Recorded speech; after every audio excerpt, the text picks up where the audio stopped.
Education comes in many shapes and many sizes. Mine came in the shape of a brick wall. My tennis career ended up with me being a tennis coach. And before that, I was a tennis player. And prior to that, I was very scared, nervous, skinny, 11-year-old child who was frightened of everything. I spent the first 2-3 years of school running away because everybody was bigger than me and everybody scared me. Until I discovered this wonderful, wonderful sport called tennis. And I realized that although I wasn't an athlete, although I wasn't graced with incredible fitness and ability to snatch balls out of the air, I loved playing. Let me tell you about this wall. The wall was the office at Camden Hill Lawn Tennis Club. They were number 9 Aubrey Walk, W8, and I was number 7. I couldn't afford to join the club, but I could afford to hit balls against the wall. And this wall was, in my mind, this high. And I can still see the crack. It was exactly 3 foot off the ground, which, if you know anything about tennis, is the height of a tennis net.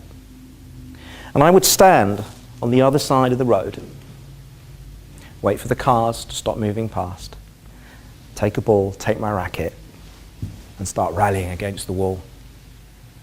And I'd hit one, and then I'd hit another, and then I'd hit another, and the last one I'd miss. And I realized quite quickly I was really good at missing. And then I met the head coach at Camden Hill Lawn Tennis Club, called Peter Hennessy Smith. Peter was my first coach, my first mentor. And he'd wander along the road in the mornings, sun's barely up, and he'd come up to me and he'd say, "Hey Ash, what are you going to do today?" And I'd say, Pete, I'm going to do 50, maybe 60. And he'd say, "Why don't you try for 20? And I go, "All right, Pete, I can do 20. I can do 20. And he'd go off to work. He'd do his 10, 11 hours on court. And I'd be faced with my battlefield, my playground, dressed as Ed Berg. It's in my head. And I'd take the ball. 1, 2, 3, 4, 5, 6, 17, miss. And Pete would wander on to the street after his day's work and he'd say, "Ash, how did you get on?" And I'd say, "I got 17.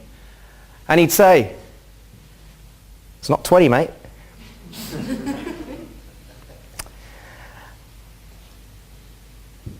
And as I grew up and became that tennis player and became that tennis coach, I realized that the wall had given me an education that didn't just help me become a tennis player, but has seen me through a lot of the situations that we all have to deal with in our lives. 15 years ago, I lost my sister in a car accident in South Africa.